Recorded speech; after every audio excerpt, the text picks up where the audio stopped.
May dahilan kaya paborito si Kit Jimenez ng mga fans. Pero ang tanong, overhype o puro forma lang ba talaga si Kit Jimenez? Step back and kiss myself. Big time plays, big time plays.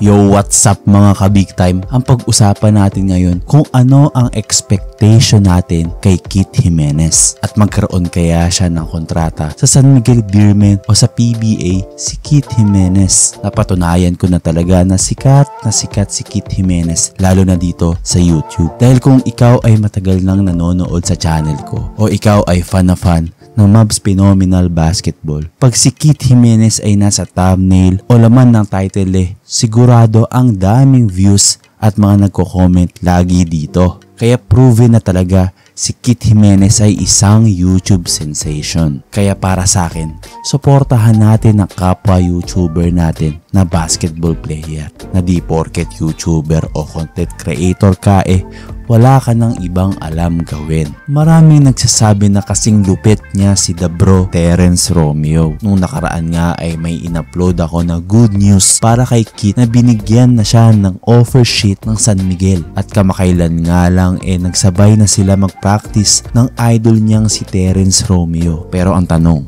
si Kit Jimenez ba ay magaling ba talaga? Uubra kaya si Kit sa PBA? Maraming nagsasabi na hindi kakayanin dahil masyadong maliit si Kit Jimenez para sa PBA na may 5'11 ang height. Ang problema pa ay fully loaded sa guard position ang San Miguel Beermen at madaming magagaling na gwardiya sa San Miguel. Paano siya mamibigyan ng opportunity sa San Miguel? Kung mabibigyan kaya siya ng kontrata sa San Miguel, magkakaroon kaya siya ng quality minutes o mababang kulang si Kit Jimenez? Yan ang mga kalamitang mga tanong natin. Well, para sa akin ay karamihan sa mga pure-blooded Pinoy na kulang sa height sila pa tong magagaling maglaro ng basketball. Kaso aminado ako na medyo mahihirapan si Kit sa height niya dahil alam mo naman sa PBA sobrang physical at malalaki ang mga players na andon na may mga Phil-Am at imports. Pero sa aking palagay,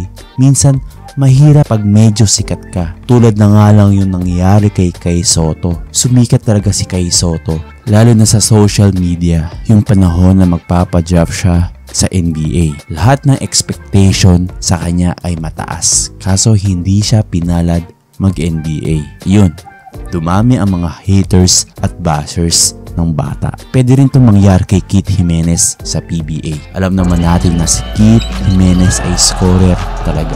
Magaling mag-dribble, tapos sobrang sikat pa. So mag-e-expect talaga ng mataas ang mga fans kay Kit Jimenez. Kaya siguro is a curse or a blessing of being a popular dahil sa expectation at palagi ka na pag-uusapan ng mga tao. Para kay Kit Jimenez, mandami pa siyang pagdadaanan for sure. Kung hindi man siya pala rin sa San Miguel Beermen or sa ibang teams sa PBA, sigurado meron pa din siyang ligang mapaglalaruan tulad ng MPBL na mabibigyan talaga siya ng opportunity. Pero syempre, mas gusto natin at mga fans ni Kit na maging successful ang PBA journey ng isang Kit Jimenez dahil tayo lang nakakaalam ang totoong talent at skill set na meron si Kit Jimenez at naniniwala ako na marami siyang pwedeng patunayan sa liga. Para sa inyo mga ka-big time dyan, ano ang opinion nyo? Hype lang ba talaga itong si Kit Jimenez o talagang may ibubuga talaga? Comment down below.